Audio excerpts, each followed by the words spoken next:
Halo teman-teman, selamat malam. Welcome yang sudah gabung. Kita tunggu dulu ya. Kok kan inverse head and shoulder-nya nggak jadi, berarti better kita stay case aja ya. Wait and see kan. Preferensi masing-masing ya. Yang pasti ya itu betul sih. Inverse head and shoulder dari ISG ya. Potensinya itu gagal ya. Nah, apakah berarti jelek? Ya belum tentu juga ya. Nanti kita bahas deh. Malam teman-teman. Nah, ini ada yang nanya nih, malam kok gimana kabarnya? Nah, puji Tuhan sih baik-baik aja ya. Jadi sehat-sehat terus ya. Semoga sehat-sehat terus lah. Dan aku berharap juga teman-teman yang nonton nih pada sehat-sehat juga ya. Oke, kita coba tunggu sebentar ya sambil kita ngobrol-ngobrol santai dulu. Habis ini ya seperti biasa ya, kita akan bahas ISG-nya. Kita akan bahas saham-saham yang memang teman-teman lagi request dan yang aku nanti lihat cukup menarik gitu ya, dan ya yang tentunya ramai diperdagangkan. Nanti kita bahas satu-satu lah gitu ya teman-teman ya. Jadi kita tunggu dulu teman-teman yang lain ya. Malam sehat selalu kok ya, mantap. Malam juga ya.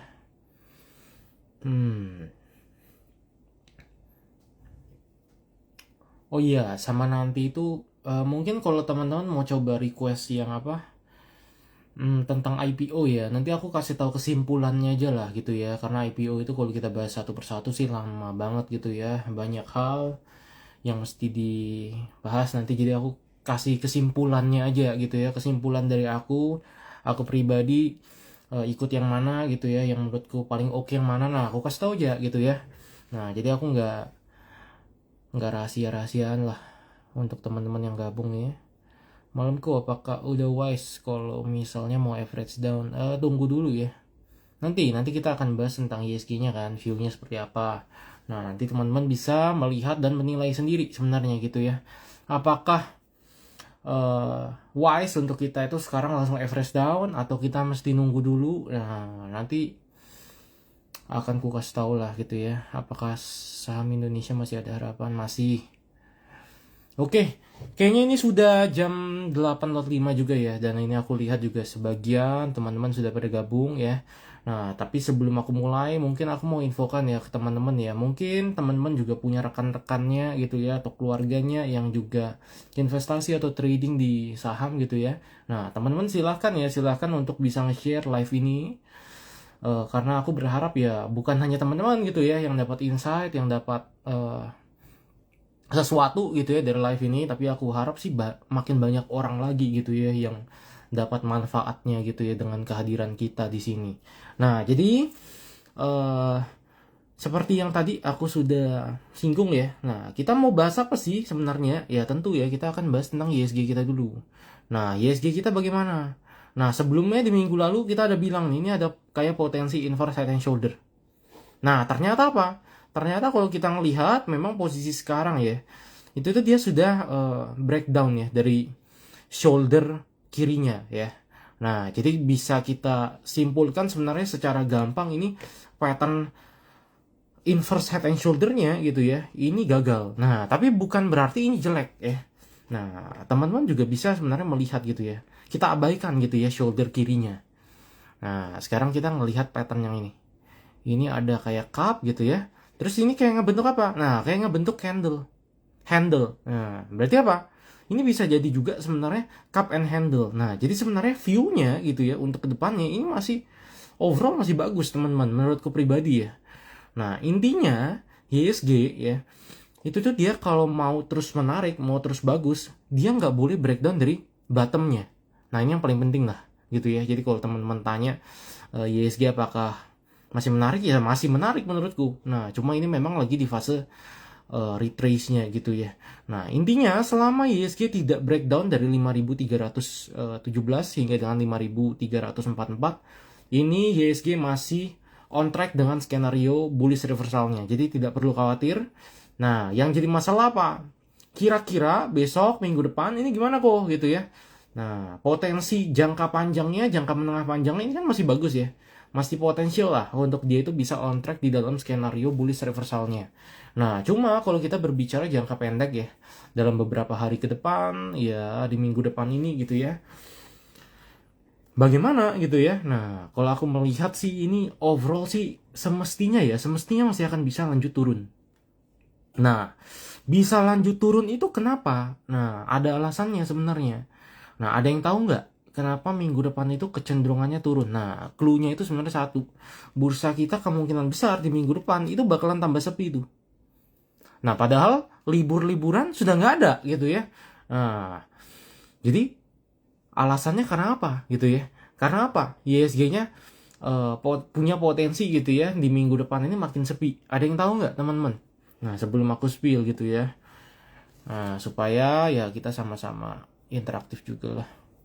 Gimana teman-teman, ada yang tahu nggak? Timur Tengah tembak-tembakan lagi kok. Menurutku itu sudah nggak jadi problem sih. Yang lain ada yang jawaban yang lebih tepat nggak? Ini belum ada jawaban yang tepat sih. Ah, itu betul tuh. Karena IPO. Nah, itu betul ya. Jadi di minggu depan itu ya, itu jadwalnya mulai rame teman-teman. Ya, saham-saham IPO ini dia memulai apa? Memulai masa penawaran umumnya. Nah, itu ada beberapa lah, dan kalau aku lihat itu mestinya besok orang-orang itu sudah pada jualan sahamnya gitu ya. Apalagi trader-trader gitu ya. Itu mestinya besok dia sudah pada jualan. Kenapa? Karena dana yang bisa dipesan untuk IPO itu dana cash ya. Jadi T+2 bukan trading balance. Nah, jadi kita habis jual saham nggak bisa langsung kita pesan saham IPO-nya. Nah, kita mesti tunggu 2 hari dulu gitu ya. Jadi cash baru kita pesan. Nah, artinya apa? Artinya walaupun jadwal penawaran umumnya itu mulai pada rame sih di hari Rabu ya, Rabu depan sampai ya awal-awal Juli lah, awal-awal Juli sampai minggu pertama Juli itu gitu ya. Nah, tapi semestinya sih efeknya akan mulai cukup terasa di besok ya. Apalagi apa? Nah, sebenarnya bukan hanya karena IPO gitu ya. IPO itu salah satu faktornya gitu ya. Nah, cuma faktor lainnya yang aku lihat gitu ya, kenapa bursa kita ini semestinya gitu ya di minggu depan ini masih akan cenderung koreksi, masih akan lusu-lusu aja, ya karena tidak ada sentimen. Nah, teman-teman, sekarang misalnya aku tanya, sentimennya apa sih ISG-nya? Nah, pasti bingung juga gitu ya. Sentimen MSCI, nah kan sudah selesai gitu ya. Terus apa lagi? Rebalancing, apa lagi? Nah, kan sudah kayaknya sudah semua sudah keluar gitu loh, teman-teman. Nah, makanya aku juga melihat ya benar-benar sekarang itu bursa kita lagi flat banget gitu ya. Jadi gak ada sentimen apapun. Dan kalau kalian juga tanya gitu ya, eh ini perang antara Iran dengan US, ini tembak-tembakan lagi. Nah, kalian lihat aja harga oilnya gimana. Market global seperti apa, Bitcoin yang open 24 jam, 7 hari seminggu gitu ya. Itu gimana? Nah, kalian bisa cek. Tidak ada apa-apa juga gitu ya. Nah, jadi artinya apa? Artinya market global pun gitu ya, itu sudah tidak berpengaruh besar tentang konflik antara US dengan Iran gitu ya. Karena market itu adapt gitu ya. Jadi dia itu gampang beradaptasi. Nah, itu juga sama sebenarnya. Kalau kalian bilang, oh nanti Pak Presiden mau pidato lagi kok. Nah, mungkin iya. Mungkin itu akan menjadi noise gitu ya. Jadi, itu bakalan menggoncang lah gitu ya. Istilahnya menggoncang ya, mengocok-ngocok market gitu ya dalam jangka pendeknya. Nah, cuma pada akhirnya gitu ya, percaya aja gitu ya. Nanti Pak Presiden pidato lagi gitu ya. Itu marketnya sudah nggak akan berpengaruh banyak tuh. Nah, kenapa? Alasannya kenapa? Ya karena marketnya sudah beradaptasi. Market itu jauh lebih pintar gitu ya. Nah, jadi kalian tidak perlu begitu khawatir juga ya ketika melihat jadwal beliau mau pidato itu banyak gitu ya. Nah, paling-paling sih nggak akan semua berefek yang gimana-gimana gitu ya. Nah, jadi menurutku sih ISG jadi minggu depan itu punya potensi sih lebih cenderung akan lesu-lesu aja gitu ya. Akan cenderung sideways atau bahkan bisa terkoreksi gitu ya. Nah, koreksinya semana? Nah, menurutku sih wajar-wajar aja gitu ya di minggu depan kalaupun terkoreksi. Nah, ISG itu tuh dia punya sekarang area support ya. Itu tuh sekarang ada di kisaran 5.735 hingga dengan 5.826. Nah, kalau teman-teman perhatikan ini aku ada tarik Fibonacci retracement juga. Nah, area golden ratio-nya itu ada di mana? Ada di kisaran 5.722 hingga dengan 5.847. Artinya apa? Nah, support yang aku tandain di sini ini itu sebenarnya mencakup golden ratio dari Fibonacci-nya.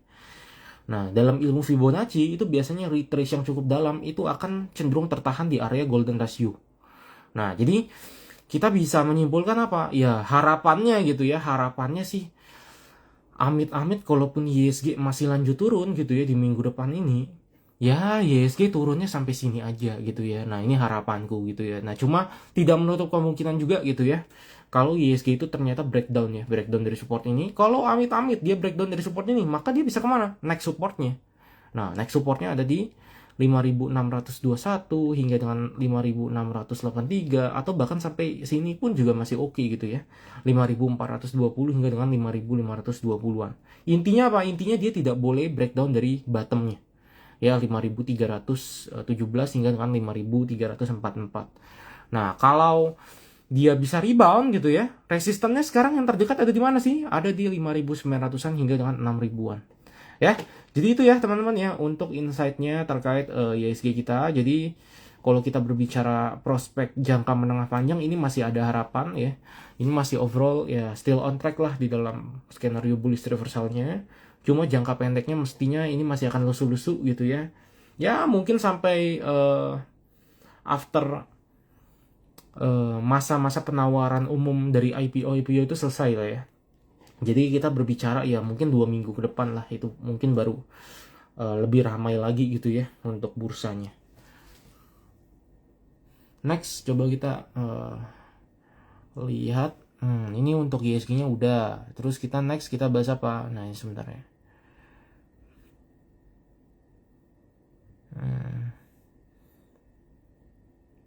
Menunggu rating bonds. Nah ini belum ada yang ini ya, belum ada yang request. Oke, jadi kita mulai mungkin dari big banks ya teman-teman ya, karena big banks itu juga ramai dan ini menurutku cukup menarik gitu ya. Big banks itu ya, ini jarang-jarang nih big banks bisa menarik gitu ya. Nah belakangan ini baru mulai menarik, jadi kita coba bahas dulu lah big banks ya. BBCA. Nah, BBCA bagaimana? BBCA sangat bagus ya. Awalnya, nah ini aku melihat dia ada double top ya. Nah, cuma ini sudah invalid ya, karena akhirnya itu dia setelah dia breakdown, dia memang sempat turun ya. Belum sampai target double topnya sih. Habis itu dia langsung rebound ini solid banget. Dan kalau aku lihat dari overall technical view-nya, ini semua mengatakan bahwa memang BBCA hingga sekarang itu masih on track ya di dalam momentum dan tren pergerakan yang bullish.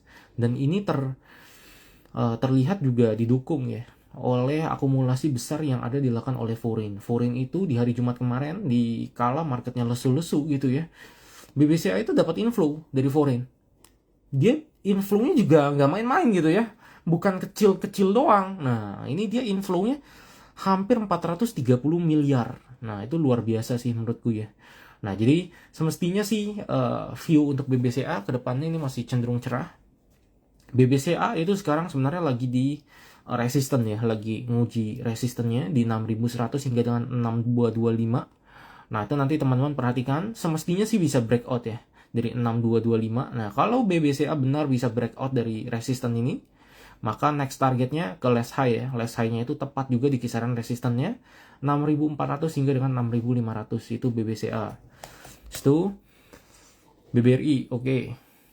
Nah BBRI gimana? Nah berbeda dengan BBCA tadi ya. Kalau kita berbicara BBCA tadi itu secara pergerakan, secara chart itu juga sudah clear gitu ya. Kelihatan bahwa apa? Kelihatan bahwa memang sudah on track di dalam skenario bullish reversalnya. Nah, kalau kita melihat BBRI di sini, ini overall masih apa? Masih bearish sebenarnya. Kalau kita berbicara garis besar pergerakannya. Nah, cuma kan kalau kita berbicara jangka pendek gitu ya. Sebenarnya jangka pendek untuk saat ini sih BBRI overall good juga ya, teman-teman ya. Karena dia di sini ya kalian bisa lihat lah candle terakhir dari Jumat kemarin marketnya dikocok-kocok, marketnya rontok gitu ya.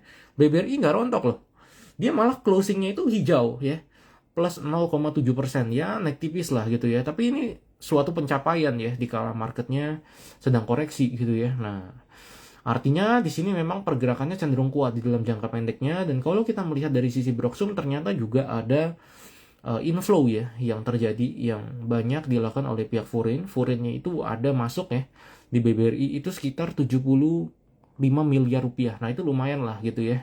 Nah jadi menurutku dalam jangka pendeknya ini BBRI juga overall good. Semestinya bisa naik nih. Minimal banget ya BBRI itu semestinya bisa naik sampai kisaran 3.000. Itu dulu lah. Nah nanti kalau 3.000-nya bisa di break juga gitu ya, garis merah ini bisa di break juga. Nah, baru BBRI ada potensi dia bisa kemana? Ke last high. Nah, last high-nya itu ada di kisaran 3.080 sampai dengan 3.100-an. Ya, bisa ke sana lah gitu ya. 3.000 dulu tapi. Habis itu BMRI dulu ya. Big Banks dulu. BMRI gimana? Nah, BMRI jujur-jujuran ini secara view ya. Dibanding BBCA tadi, dibanding BBRI tadi, ini yang paling cenderung kurang bagus ya. Kenapa? Nah, karena kalau kita ngelihat, memang price action-nya di hari Jumat kemarin overall good ya. Dia itu cuma koreksinya tipis juga tuh. Cuma 1 tick dia koreksi gitu ya. Nah, tapi sangat disayangkan di sini. Teman-teman bisa melihat bahwa apa? Bahwa ternyata BMRI itu walaupun price action-nya cukup kuat di hari Jumat kemarin, dia itu kena distribusi sangat besar ya. Sama siapa? ZP, CC, AK, TP, ya broker-broker kakap dan broker-broker foreign gitu ya. Foreign itu ada keluar sekitar 173 miliar rupiah ya di hari Jumat kemarin. Jadi overall tidak semenarik BBRI ataupun BBCA tadi. Cuma kalau kita ngelihat potensinya di sini ya, kalau Big Bang selain punya potensi naik ya mestinya juga BMRI walaupun flow-nya jelek gitu ya. Ini dia juga masih ada potensi sih. Gitu ya. Untuk apa? Untuk bisa naik juga, at least naik sampai kisaran MA5 dulu gitu ya. MA5-nya ada di mana? 4060. Habis itu kalau dia bisa breakout dari sana barulah menarik gitu ya. Cuma selama BMRI tidak bisa breakout dari MA5-nya, maka ya dia bisa turun lagi gitu ya. Supportnya di mana? Supportnya di 3850. Itu untuk BMRI ya. Terus slash BBNI ya. BBNI ini sama sih sebenarnya ya kayak BMRI tadi ya, cenderung kurang begitu bagus sih ini. Cuma kalau kita ngelihat potensinya, kalau BBCA, BRI-nya cerah gitu ya, ya ini punya potensi bisa ngekor juga sih sebenarnya gitu ya. Ya pokoknya tapi BBNI kalau dia mau menarik ya, dia itu harus breakout dari garis kuning MA5-nya ini. Di mana? Di 3380. Jadi dia mesti breakout ke atas itu dulu baru menarik tuh. Selama dia tidak bisa breakout dari sana, ya dia bisa lanjut turun lagi nih. Ya. Jadi itu untuk BBNI. Overall belum begitu menarik ya. Pokoknya kesimpulannya yang paling bagus BBCA, BBRI ya tadi ya. Nah, terus banyak yang minta saham-sahamnya PP ya. PTRO, TPIA, oke lah. Kita bahas ya. TPIA. Nah, tapi sebelum aku mau bahas TPIA gitu ya. Nah, ini aku mau promosi dulu sedikit ya, teman-teman ya. Nah, jadi kita saat ini gitu ya, kita itu lagi buka Bandarmologi Class ya. Ini adalah batch ke-9 ya. Dan ini kita adakan secara online di bulan depan ya, bulan Juli. Tanggal berapa? Tanggal 25 Juli ya. Hari Sabtu. Nah, jamnya jam 9 pagi hingga jam setengah 1 siang ya. Ini kita online melalui Zoom meeting. Dan ini adalah kelas edukasi eksklusif dari kita ya. Jadi aku pribadi sendiri gitu ya yang membuat modulnya, aku pribadi juga yang nanti akan nge-share ilmunya bagaimana gitu ya. Nah, di kelas Bandarmologi ini sebenarnya kita akan bahas tentang apa? Ya sesuai namanya ya, Bandarmologi Class. Maka ya kita akan secara spesifik gitu ya. Kita akan membahas tentang siapa itu bandar, 3 fase besar market, volume analisis, membaca pergerakan bandar itu bagaimana, apa aja yang kita perhatikan, indikator bandarmologi itu ada apa aja, bagaimana cara pakainya. Nah, terus broker summary, cara membacanya gimana. Nah, semua kita akan bahas di kelas bandarmologi ini gitu ya. Jadi untuk teman-teman yang memang berminat gitu ya untuk bisa belajar, bisa tahu ilmunya gitu ya, mau upgrade skillnya, silahkan teman-teman bisa langsung daftar ya melalui link yang aku sudah pin di chat IG live ini. Atau kalau mau lebih gampang, teman-teman bisa cek di Instagram Mancing Saham kita ini. Di bagian story-nya akan ada poster ini ya. Nanti di bagian tengah itu ada kolom linknya. Nah, itu teman-teman tinggal klik, nanti teman-teman carilah kelas ini. Nanti pendaftarannya itu akan dilakukan melalui WhatsApp kita ya. Dan untuk saat ini yang spesial ya. Jadi promo early bird-nya itu masih ada ya teman-teman ya. Ini khusus hanya untuk 30 orang pertama ya. Dan ini sisa 10 orang terakhir.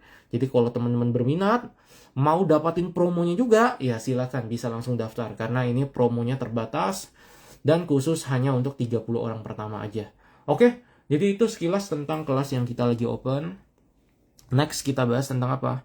Next kita bahas tentang TPIA ya, saham-sahamnya Pak PP.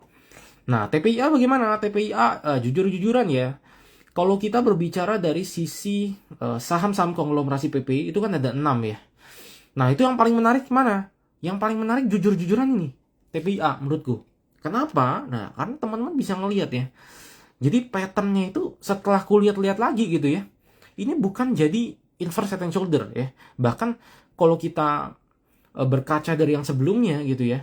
Ini kan kita sebenarnya agak-agak maksa ya. Kalau kita itu berbicara ini inverse head and shoulder. Ini nggak begitu rapih gitu loh. Nah, cuma setelah aku lihat-lihat gitu ya. TPIA itu mirip-mirip dengan DSSA. DSSA yang dulu tapi ya. Nah, sekarang kan sudah manggung ya. Nah, karena TPIA itu lebih condong patternnya ya. Dia tuh kayak ngebentuk cup and handle. Nah, ini cup ya. Ini cupnya besar kan. Nah, di sini dia ngebentuk handle-nya. Nah, makanya apa? Makanya ini potensinya menurutku masih sangat bagus untuk TPIA gitu ya. Walaupun sekarang memang lagi overall ya terkoreksi gitu ya. Nah, cuma ini overall good menurutku. Ini disclaimer on ya. Ini belum tentu pasti benar lah. Cuma aku share aja apa yang aku lihat. Nah, jadi menurutku kalau kita berbicara jangka menengah panjang, TPIA itu masih sangat bagus. Nah, cuma kalau kita berbicara jangka pendeknya, minggu depan ini gimana gitu ya, besok seperti apa, semestinya TPIA itu masih punya kecenderungan akan bisa turun. Kenapa? Nah, karena aku lihat di sini ya dia cenderung memang ada di distribusi sama pihak foreign. Cuma, nah ini teman-teman bisa cek juga gitu ya. Top buyer-nya siapa? HP, CD, YU, OD. Nah, ini kan bukan broker-broker ece-ece gitu ya. Ini broker-broker apa? Broker-broker smart money gitu loh. Nah, jadi walaupun foreign-nya buang, di sini yang nampung juga bukan retail. Nah, itu juga menariknya. Nah, cuma kalau kita melihat overall momentum dari keseluruhan ISG-nya, itu kan masih punya potensi turun kan. Nah, jadi semestinya TPIA ya bisa-bisa aja dia lanjut turun. Turunnya kemana? Nah, sebenarnya TPIA itu punya kisaran area support ya. Sekarang itu ada di kisaran 1700 sampai dengan 1800. Nah, berarti sekarang TPIA itu lagi nguji area support. Teman-teman perhatikan 1700 1800, oke? Nah, selama TPIA bisa terus bertahan di atas area support ini, ya mestinya dia bakalan gini nih. Nah, jadi intinya konsolidasi lah gitu ya. Konsolidasi, kecenderungannya retrace gitu ya. Nah, targetnya di mana berarti? Nah, di garis merah ini mestinya gitu ya. Kalaupun dia bisa rebound, dia mestinya bisa naik ke garis merah ini. Ini ada di mana sih? Ada di kisaran 1900-an ya. Nah, ini sebenarnya tepat juga dengan resistennya. Resisten dari TPIA sekarang itu ada di kisaran 1900-an hingga dengan 2000-an. Nah, jadi itu untuk TPIA ya. Jadi overall ya kalau kita berbicara jangka pendek semestinya masih akan cenderung konsolidasi, cenderung koreksi gitu ya. Cuma endingnya ini sangat bagus menurutku ya. Jadi ini potensial lah untuk kita bisa watch ya. Ini untuk TPIA, habis itu PTRO ya. Nah, PTRO. PTRO. Nah, ini kalian bisa lihat sendiri gitu ya. Dibanding chartnya TPIA tadi, ya jauh gitu ya. Ini masih clear gitu ya dalam jangka garis besarnya gitu ya. Ini masih downtrend nih. Nah, walaupun kalau kita ngelihat di sini, ya, ini price actionnya kan dia making lower low ya. Cuma kalau kita melihat dari sisi MACD-nya, ini kelihatan ada higher low. Artinya apa? Sebenarnya ada bullish divergence. Nah, cuma itu takes time gitu loh. Dan ini secara price action, secara pattern ini belum ada yang terbentuk yang menarik gitu ya hingga saat ini. Nah, jadi kalau kita berbicara jangka panjang, ya mungkin ada potensi gitu ya. Endingnya itu dia bisa naik. Nah, cuma kalau kita berbicara jangka pendek, ini cukup clear ya. Cukup clear itu PTRO-nya itu bakalan bisa turun. Turun kemana? Ya, balik lagi lah. Strong support. Strong support dari PTRO itu ada di mana? Ada di kisaran 3200 hingga dengan 3500-an. Jadi kalau kalian mau coba akum gitu ya silahkan tunggu di bawah aja ya untuk PTRO. Sampah PP apakah masih layak dilihat loh? Ini lagi dibahas nih. Ya kalian tentukan sendirilah dari view-nya seperti apa ya. TPIA udah, PTRO udah. Habis itu banyak yang minta ini Bufa, Raja. Habis itu apa lagi nih? Sebentar aku coba survei dulu ya yang paling banyak di request teman-teman yang mana nih. Bufa, Raja ya. Bufa, Raja dulu deh ya. Raja. Nah, rajanya gimana? Raja ini by the way layarku agak berdebu ya. Sebentar aku lap deh. Mending kalian kasihan ya liatnya ya.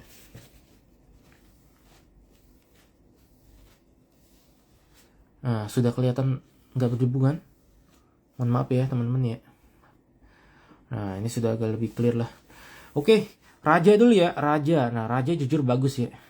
Ini masih bagus banget ini teman-teman. Jujur-jujuran ini bagus nih. Ini kalau dia koreksi aku jujur ngincer nih. Kenapa? Nah, karena sesimpel ya.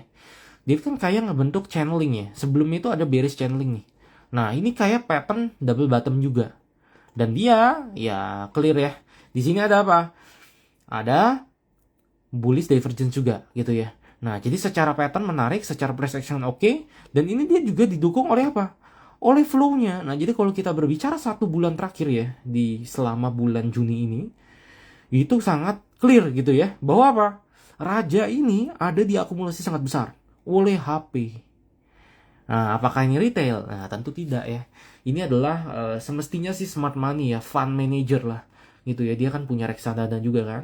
Nah, mestinya pihaknya mereka lah gitu ya, fund-fundnya mereka. Nah, ini menurutku menarik nih. Mereka akumulasi terus gitu ya selama bulan Juni ini, walaupun bulan Juni ya kocokannya lumayan sadis gitu ya. Nah, tapi mereka rutin akumulasi. Dan ini terbukti gitu ya, terlihat dari price action-nya. Setelah dia bisa breakout di sini ya, dari pattern double bottom-nya, dari downtrend line-nya ini, kelihatan kan? Dia apa? Dia konsolidasi aja. Mentok-mentok turun, ketahan di mana? Di kisaran 3.600 itu bottom-nya udah. Gitu ya. Nah, jadi Raja pokoknya selama dia bisa terus bertahan ya di atas supportnya itu sebenarnya bukan hanya terbatas di 3.600-an. Support dari Raja itu sebenarnya ada dari kisaran 3.500 hingga dengan 3.600-an. Itu supportnya sekarang ya. Jadi selama Raja kedepannya tidak breakdown dari support ini, ya mestinya arahnya bisa naik nih. Nah, naiknya kemana sih sebenarnya? Naiknya ini aku sudah hitung targetnya. Ya, ini tepat juga ya, bertepatan dengan apa? Downtrend line-nya ini. Ya, ini ada di mana? Ada di kisaran 4.900-an. Nah, ini kan teman-teman juga mesti ingat ya. Di pertengahan bulan Juli depan itu bakalan ada agenda stock split 1:5. Nah, jadi kalau targetnya di sini dekat-dekat 5.000, ya berarti endingnya setelah dia stock split, mestinya targetnya ke mana? Ya ke dekat-dekat 1.000 gitu ya. Nah, ini menurutku sangat possible lah untuk dia bisa ke sana. Agendanya juga bagus gitu ya. Ya, bagus lah untuk Raja ya. Habis itu Bufa. Bufa seperti apa? Nah, Bufa itu juga sebenarnya menarik. Nah, cuma bedanya ya, Bufa itu sudah terlebih dahulu gitu ya. Dia itu bergeraknya lebih cepat gitu ya dibanding Raja tadi. Jadi patternnya sama gitu ya, patternnya sama, ada bullish divergence. Nah, bedanya target pattern double bottomnya ini kan pattern double bottom ya. Nah, itu setelah aku hitung targetnya ada di mana? Ada di ya dekat-dekat 1.000. Nah, dia itu sempat naik ke dekat-dekat 1.000. Nah, artinya apa? Sudah di hit target dari double bottom ini. Nah, setelah di hit gitu ya, dekat-dekat 1.000 dia hit, ya dia turun. Nah, jadi sebenarnya gimana view-nya? Menurutku gitu ya, ya secara overall view sebenarnya masih cukup oke. Cuma kalau kita berbicara target dari pattern-nya ini sebenarnya sudah lunas gitu ya. Jadi sebenarnya ya tidak ada target yang mesti dia lunasi lagi gitu loh. Nah, Bufa, jadi ini teman-teman perhatikan sekarang ya. Bufa itu ada support di 750. Kisaran 750. Ya, teman-teman perhatikan itu. Kalau amit-amit nih, amit-amit Bufa masih lanjut turun dari 750, maka bisa-bisa aja sebenarnya. Bufa itu koreksi sampai kisaran 700. Nah, sampai kisaran 700 pun itu menurutku masih cukup oke ya. Nah, tapi kalau dia sudah breakdown dari 700 lagi, itu jadi nggak menarik view-nya. Oke, nah jadi 700 itu penting ya untuk kalian ketahui, karena mestinya sih selama dia bisa bertahan di atas 700 ini juga endingnya bisa naik lagi sih gitu ya. Nah, ini juga kalian bisa melihat broker summary dari Bufa di hari Jumat kemarin, overall juga bagus gitu ya. Foreign-nya cenderung keluar gitu ya, LG, YU, BB dan lain-lain itu cenderung keluar. Tapi yang nahan siapa? Top 1 bayarnya HP di sini. Nah, berarti sebenarnya tidak ada aksi distribusi yang gimana-gimana juga sebenarnya gitu loh. Jadi not bad lah untuk secara flow-nya, dan ini secara technical overall juga masih still on track sih di dalam bullish reversalnya gitu ya. Nah, jadi seperti itu untuk BUFA. DSSA, AMMN. Oke. No, langsung kita bahas ya.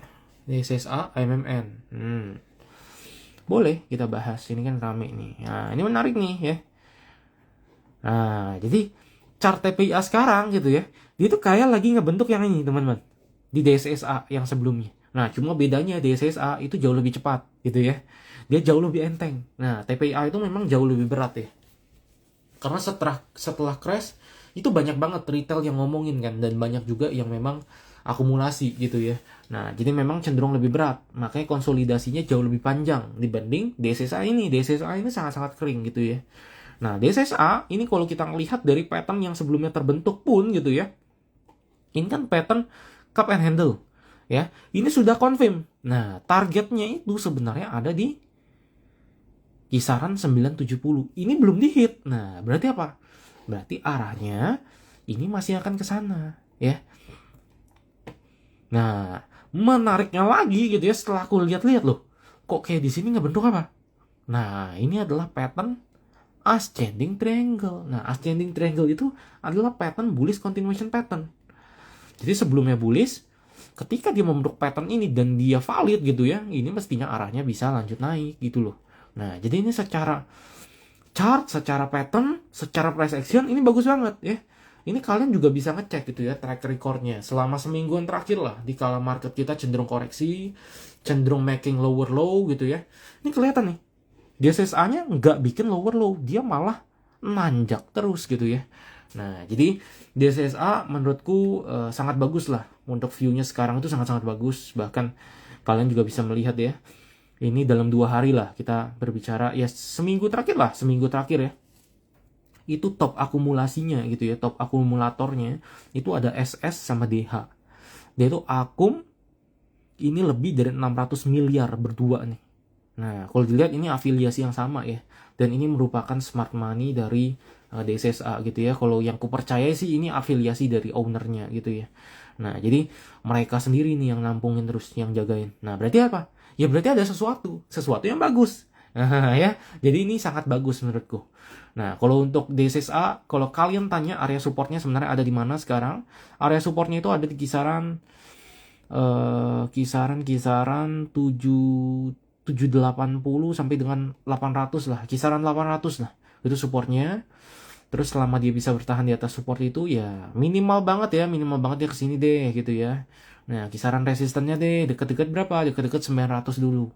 Nah, habis dari 900 ini di break gitu ya, maka ya dia lunasin dulu target apa? Target cup and handle-nya. Di sini juga sebenarnya ada gap besar 945 hingga dengan 1005. Ya berarti dia bisa nutup ini gitu ya. Itu untuk DSSA ya. Habis itu AMMN, Raja udah ya.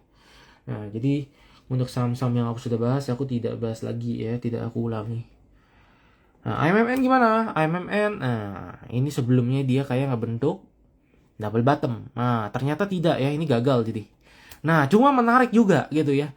Setelah aku lihat-lihat gitu ya, walaupun dia invalid ya, pattern double bottomnya, di sini kelihatan dia nurut loh. Nurut dengan apa? Uptrend line-nya.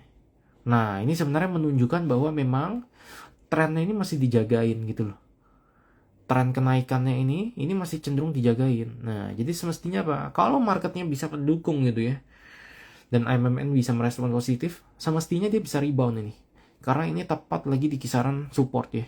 Support AMMN sekarang ya di kisaran 3.300 hingga dengan 3.400. Nah, jadi selama AMMN bisa bertahan di atas area support ini, semestinya dia bisa rebound.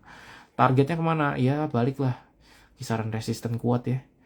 Di mana? Di kisaran 3.880 sampai dengan 4.000. Oke?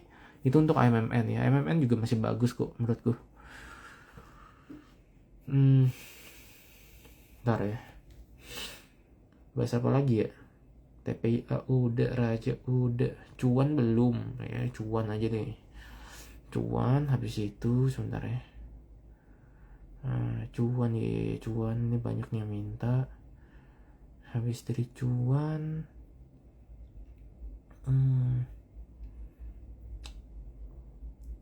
Cuan sama bumi ya. Oke, cuan bumi ya.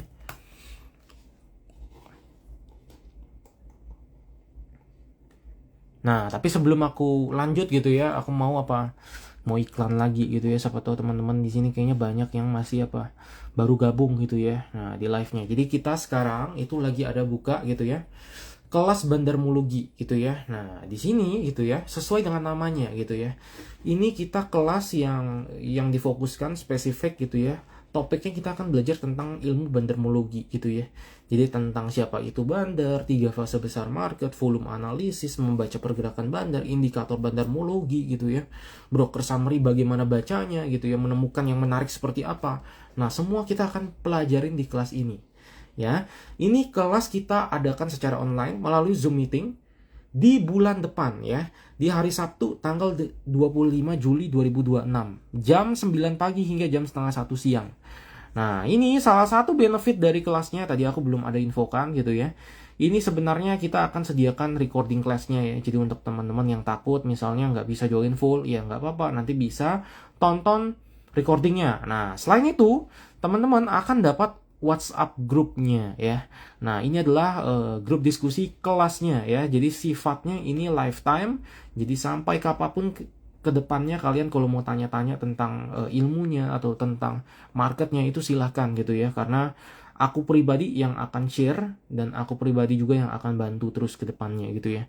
Dan untuk saat ini masih ada promo early bird-nya ya yang 200.000. Ini sisa 10 orang terakhir ya. Jadi ini terbatas, dan kalau teman-teman memang berminat untuk bisa belajar tentang ilmu bandarmologi dari kita gitu ya, dan mau dapatin promonya, silahkan bisa langsung daftar. Daftarnya lewat mana? Daftarnya teman-teman bisa cek di link yang aku sudah pin di chat IG live ini. Atau kalau mau lebih gampang gitu ya, teman-teman silahkan follow Instagram Mancing Saham kita.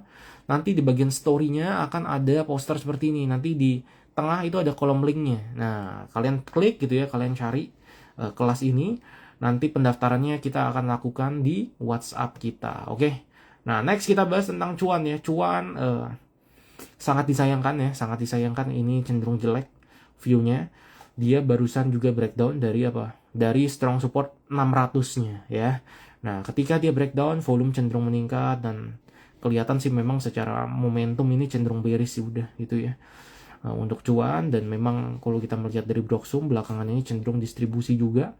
Ya, semestinya bisa lanjut turun sih, teman-teman. Nah, untuk supportnya sekarang ada di mana? Yang terdekat ada di kisaran 550.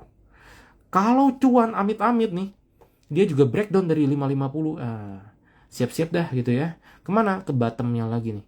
Kisaran 464 sampai dengan 480-an itu juga possible sih. Ya, jadi cuan ya cenderung kurang menarik. Next, bumi. Bumi, nah ini juga sangat disayangkan ya. Ini secara momentum sudah balik bearish, secara price action jelek gitu ya, sudah breakdown. Dan memang belakangan ini cenderung tidak ada flow yang menarik juga sih di bumi ya. Nah, jadi bumi ya overall belum begitu bagus.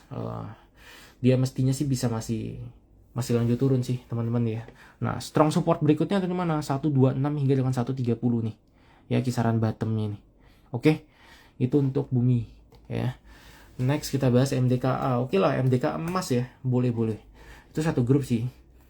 Ya, karena itu lumayan rame juga sih. Nah, MDKA gimana? MDKA ini pattern double bottomnya juga invalid. Karena lagi-lagi gitu ya, dia tidak bisa breakout gitu ya. Dari mana? Dari resisten kuatnya. Nah, resisten kuatnya ada di mana sih? Ada di kisaran 2800-an hingga dengan 2900-an. Nah, itu berkali-kali diuji, nggak pernah jebol gitu ya, nggak pernah breakout gitu ya. Nah, artinya apa? Ini memang area yang sangat kuat untuk MDKA. Nah, ini terbukti juga di hari Jumat kemarin, dia koreksi besar ya setelah dia menguji lagi area resisten ini. Nah, tapi menariknya di sini kalian bisa melihat ya, bahwa MDKA itu sebenarnya still on track gitu ya di dalam uptrend line-nya ini. Nah, jadi kalau kita berbicara support, ya sebenarnya sekarang itu lagi di area support sih untuk MDKA-nya gitu ya. Supportnya untuk MDKA sekarang ada di mana? Di kisaran 2600-an lah ya, kisaran-kisaran 2600-an. Teman-teman nanti lihat aja, selama MDKA kedepannya bisa terus bertahan di atas 2600-annya, mestinya apa? Mestinya bisa rebound lagi sih. Naik kemana? Naik ke 2800, 2900-an lagi. Ya, itu untuk MDKA. Nah, kalau kita berbicara flow seminggu terakhir, overall not bad juga sih sebenarnya ya. Ini yang nampung juga masih broker-broker kakap nih, walaupun apa foreign-nya kelihatan memang keluar gitu ya. Nah, jadi not bad lah untuk emas ya. Sorry, untuk MDKA. Nah, kalau untuk emas, nah ini kita baru mau bahas nih. Emas, nah ini sangat disayangkan, ini cenderung jelek sih jujur aja ya. Ini bener-bener structure-nya itu rapi sih temen-temen ya. Jadi sebelumnya dia kan ini kelihatan ya. Dia tuh bullish gitu ya, making lower higher low, higher high. Nah, di sini dia mulai patah, dia mulai membentuk yang namanya lower low, lower high. Nah, jadi apa? Jadi ini still on track di dalam skenario bearishnya. Dan ini sebenarnya terlihat juga dari mana? Dari harga XAU-nya ya. Jadi XAU-nya itu memang juga cenderung bearish nih. Nah, ini mestinya walaupun ya di hari Jumat kemarin ada technical rebound, ini endingnya masih akan bisa turun. Ya, XAU-nya itu dia semestinya sih minimal dia turun sampai 3.900 tuh. Ya, kisaran-kisaran 3.900 itu bisa. Ya, jadi artinya apa? Ya, artinya saham-saham yang bergerak di komoditi emas ya dapat sentimen yang kurang bagus gitu ya dari harga XHU-nya. Nah, jadi untuk emas ini pun menurutku sih cenderung jelek ya. Walaupun ini sebenarnya masih ketahan di area support. Supportnya sekarang emas itu ada di kisaran 6.000 sampai dengan 6.100. Kalian perhatikan ya, kisaran 6.000 6.100 ini support ini. Kalau ini juga dijebol, siap-siap deh. Dia bisa lanjut turun. Turunnya kemana? Nah, ini ada support terdekat lagi nih. 5.500 next supportnya. Kalau 5.500 di breakdown juga, nah ada lagi. Di mana? Di kisaran 5.000. Nah, jadi support-supportnya itu di angka-angka psikologisnya juga sih. 5.500, 5.000, sekarang 6.000 gitu kan. Nah, kalau menurutku pribadi gitu ya, ini probability-nya cukup besar sih untuk emas itu breakdown dari 6.000. Kenapa? Karena di hari Jumat kemarin ketika dia turun breakdown, itu volume meningkat dan kelihatan ya ada distribusi besar ya yang dilakukan oleh foreign. Nah, jadi wait and see dulu lah untuk emas ya. BBCA, BBRI udah. Antam, oke. Antam Telkom, oke, boleh. Antam Telkom. Antam dan Telkom. Boleh. Wait. Kita coba cek satu-satu ya. Antam, jujur ya, ini secara flow bagus loh. Jadi kalau kita berbicara, nih misalnya kita bukain ya, seminggu terakhir deh. Nah, ada big accumulation loh. Dari siapa? Dari CC, BB, DX, YU. Nah, itu siapa? Ya itu juga fund besar tuh mestinya ya. Nah, jadi mestinya sih secara flow bagus. Ya cuma balik lagi ya, secara overall momentum marketnya kan sekarang lagi jelek ya. Nah, jadi kalian ekspektasinya harus dibatasi juga, walaupun secara flow itu bagus gitu ya. Nah, jadi untuk Antam menurutku, jangka pendek mestinya masih bisa lanjut turun ya. Turun nguji area support dulu ya, di kisaran ya 2.400-an, 2.500. Nanti kalian lihat, kalau dia bisa bertahan di atas sana, ya dia bisa rebound lah endingnya ya. Targetnya di mana? Targetnya 2.900 ya, untuk yang terdekat. Itu untuk Antam, habis itu Telkom. Habis ini mau bahas IPO nggak? Ayo. Nah, itu ada yang satu minta tuh bahas IPO kok. Yang lain pada mau bahas IPO sedikit nggak? Kesimpulannya aja nanti aku share gitu ya. Nah, kalau pada mau nanti di akhir sesi nih kita bahas gitu ya. Silahkan komen dulu gitu ya, bahas IPO kok, IPO. Nah, silahkan gitu ya supaya aku tahu nih. Nah, Telkom memang secara price action ya di hari Jumat kemarin ini mulai rebound. Cuma secara tren masih jelek jujur-jujuran ya. Pokoknya Telkom itu dia harus breakout dari 2.500, itu baru menarik tuh. Selama dia masih di bawah 2.500 arahnya masih turun tuh. Ya, turunnya kemana? Ya, ini ada strong support nih. 2.300, 2.350 ya. Itu untuk Telkom. Boleh bahas IPO. Nah, ini banyak ya. Minta bahas IPO. Oke, tapi sebentar. Aku mau coba lihat dulu saham-saham yang lain sebentar ya.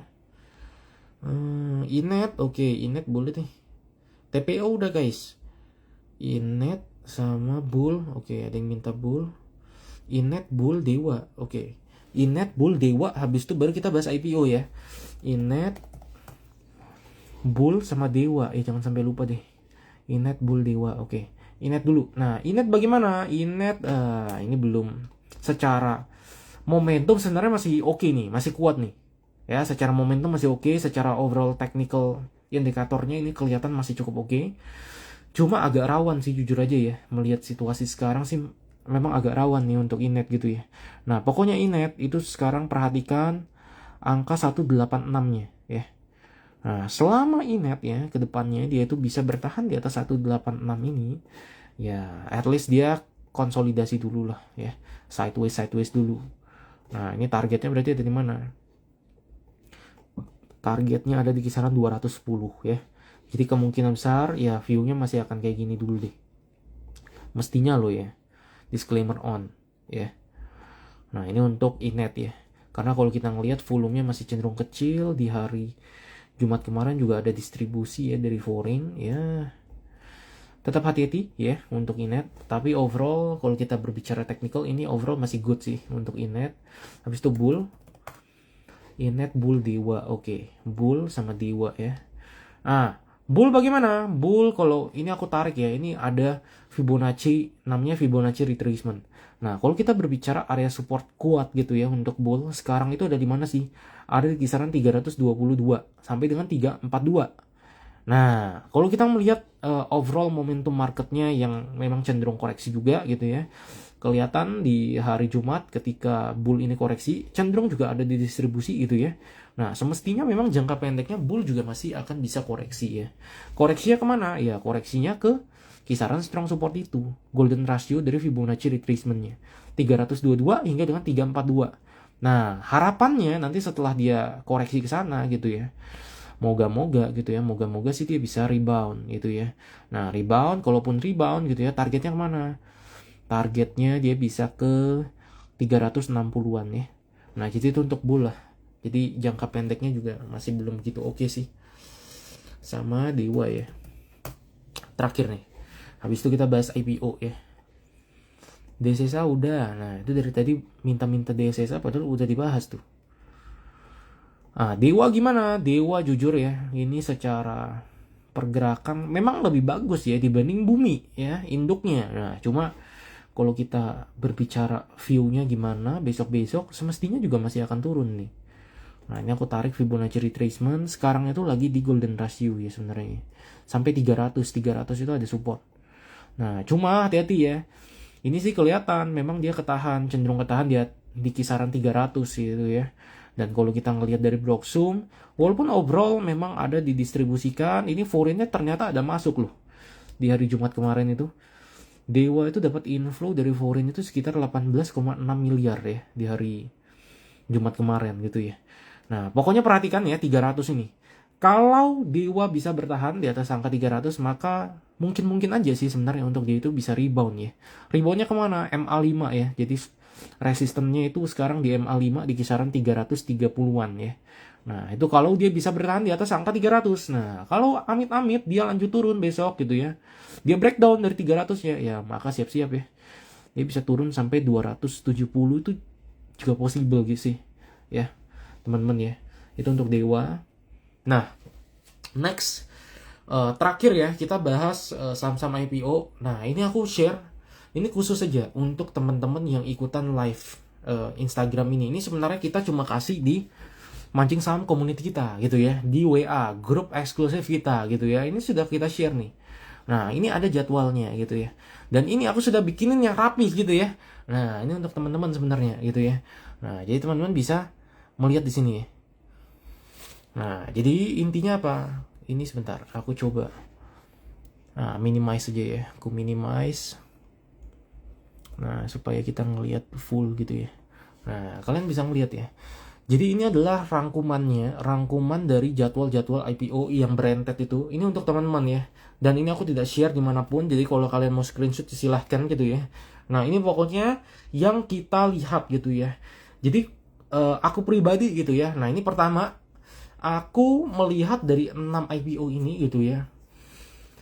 Sebenarnya menarik semua ya. Walaupun overall marketnya memang sekarang ya lagi di masa recovery gitu ya. Cuma lagi retrace, lagi cenderung sepi gitu ya. Nah, tapi ini sebenarnya menjadi harapan ya. Harapan dari apa? Dari banyaknya retail yang ada di IHSG kita. Ya, jadi setelah vakum lama nggak ada IPO, ini akhirnya muncul langsung ada 6. Nah, ya, jadi ini menurutku adalah sebuah harapan lah gitu ya, harapan. Dan sebenarnya dari IPO ke 6 IPO ini, sebenarnya kita juga bisa menyimpulkan bahwa apa? Bahwa perusahaan-perusahaan yang sebelumnya memang mempersiapkan mau IPO, akhirnya mereka berani gitu loh. Berani untuk apa? Untuk mulai IPO di bulan Juli depan ini. Berarti apa? Mereka itu juga punya keyakinan bahwa marketnya itu sudah recovery gitu loh. Dan cenderung sudah oke, sudah stabil. Nah, at least nggak apa? Nggak bearish market seperti yang di awal bulan kemarin gitu ya, atau bulan-bulan lalu gitu ya. Semestinya sudah nggak seperti itu. Nah, jadi secara euforia gitu ya, secara kita berbicara ambience marketnya, sebenarnya cukup menarik sih untuk IPO kali ini gitu ya. Momentumnya juga menurutku cukup tepat lah ini ya, dikala overall marketnya mulai recover gitu ya. Nah, jadi menurutku dari ke-6 IPO ini semua menurutku secara momentum cukup oke, cukup baik gitu ya. Nah, tapi kalau kita berbicara secara bisnis, secara fundamental, secara story, secara underwriternya gimana gitu ya, menurutku, nah ini menurut pandanganku pribadi juga ya, ini disclaimer on gitu ya, aku juga bisa apa, juga bisa aja salah gitu ya, bisa aja nanti aku juga rugi ikutan. Nah, cuma ini menurut yang aku yakini gitu ya, selama beberapa tahun terakhir aku ikutan terus gitu ya, di saham-saham IPO seperti ini gitu ya. Nah, kalau yang aku lihat, semuanya underwriternya itu bagus ya. Jelly, PRDL itu kan AZ ya. EMI itu kalau nggak salah apa ya, EMI itu OD ya, OD sama aku lupa satunya Bang Ina kalau nggak salah ya. Habis itu kalau kita berbicara batch itu kalau nggak salah apa ya, pokoknya ada yang LG itu Rans, sama batch kalau nggak salah ya, atau Jax, satunya itu AO ya. Nah itu kalau nggak salah, oh bener, berarti batchnya AO, Jax-nya sama Rans itu LG ya. Nah dari semua track record yang aku lihat, semuanya bagus-bagus sih teman-teman, jujur-jujuran ya. Nah jadi apa? Jadi aku pribadi sih ikutan semua. Nah ini kesimpulannya nih ya. Jadi aku pribadi, ini aku ikutan semua. Dan ini aku semuanya gitu ya. Ini aku juga sebenarnya sudah nge-share gitu ya. Sudah nge-share apa? Sudah nge-share analisanya di Mancing Saham Community kita. Nah, ini ada namanya grup Mancing Saham Trading Plan. Di sini aku share gitu ya, apa saja yang memang aku tradingkan selama market open. Aku juga selalu share kira-kira marketnya seperti apa. Pokoknya yang penting-penting aku share di sini, dan aku memang tuntun tradingannya di sini gitu ya. Nah, sebenarnya kita itu juga sudah nge-review saham-saham IPO. Nah, ini kita sudah ada bikinan rangkuman. Nah, ini nantilah kita lihat ya. Tapi kalau kalian mau, mungkin kalian bisa ramaikan di grup tele kita ya, Owen Nuts itu kan yang free, atau di Stockbit kita gitu ya. Kalian tag aja, aku bagi dong share-nya, analisanya. Nah, nanti mungkin kalau memang banyak yang mau gitu ya, nanti kita akan share gitu ya, catatan-catatan penting dari kita. Nah, ini kita semuanya gitu ya, ke 6 IPO itu kita sudah bikinkan sebenarnya rangkuman-rangkumannya. Nah, dari sini ya, dari yang aku lihat dari prospektusnya gitu ya, semuanya ini sebenarnya overall good. Nah, cuma kalau kalian berbicara misalnya gini, kok yang benar-benar paling yakin di mana? Nah, sebenarnya ada dua aja yang aku benar-benar paling yakin ya. Sebenarnya aku paling yakin itu di PRDL sama Rans. Nah, tambahannya sama satu lagi, EMI. Nah, jadi ada 3. Itu yang menurutku prioritas utama aku lah. Nah, sisanya juga bagus gitu ya, bukan berarti nggak bagus. Nah, cuma aku melihat yang paling oke, paling menarik, paling punya potensi ini ya, IPO-nya itu 3 itu ya. Nah, jadi untuk kesimpulannya, IPO-IPO-an ini seperti apa ya, aku ikutan semua. Dan ini, nah ini adalah tabel rangkumannya. Rangkuman untuk apa? Nah, mungkin kan kita ini kan retail ya, dana kita terbatas gitu ya. Kok ini aku mau masuk yang mana dulu nih? Kalau aku mau ikutan semua, aku mesti masuk yang mana dulu? Supaya apa? Supaya nanti pas refund dananya, aku bisa langsung tembak yang lain lagi. Nah, jawabannya ini ya. Jadi di sini aku sudah ada rangkumin ya. Ini dari ke-6 IPO ini. Ini kan aku ada tulis ya prioritas pemesanan. Ini ada 1, ada yang 2. Nah, intinya kalau ini yang aku tandain 1, berarti teman-teman itu harus punya dana di awal gitu ya, alokasi IPO-nya. Itu semua harus dimasukin nih ke keempat saham ini. Kalau memang mau ikutan semua ya. Nah, mesti masukin di semua ini. Kenapa? Karena ini kalau menurutku, ini nggak bisa kita itu menunggu refund dari dana misalnya IPO Jelly gitu ya. Nah itu kayaknya nggak bisa, ini terlalu mepet menurutku ya. Nah tapi dari keempat IPO ini nanti kan kita sudah pesan nih, misalnya kita pesan dulu semua tembak di sini gitu ya, 4 ini. Habis itu refund, dananya masuk ke RDN kita. Nah kita bisa langsung tembak di prioritas pemesanan yang kedua. Di mana? Di PRDL sama Rans. Nah, ini skenarionya kalau kalian mau ikutan IPO-nya semuanya kalian mau ikutan, kalian mau langsung hajar tembak semua, ya kalian mesti tembak itu yang awal-awal itu Jelly, Jax, Bet sama Emi. Habis itu dana refundnya itu bisa kalian pakai untuk tembak di PRDL sama Rans ya. Jadi itu rangkuman untuk apa? Untuk IPO, dan itu kesimpulan yang aku bisa sampaikan gitu ya tentang IPO ini. Jadi menurutku overall semua cukup oke, semua potensial gitu ya. Semestinya ya dari keenam ini amit-amit juga ya, tapi kalau menurut keyakinanku semestinya sih nggak ada yang di hari pertama itu langsung diguyur tuh.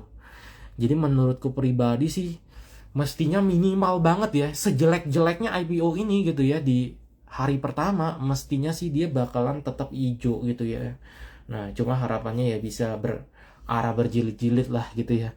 Nah, cuma ya balik lagi gitu ya. Nanti kita mesti lihat marketnya gimana, partisipasinya seperti apa gitu ya. Karena kan kita belum bisa melihat sih. Nah, jadi itu ya teman-teman ya. Untuk apa? Untuk IPO-IPO-an. Dan aku juga sudah share apapun yang aku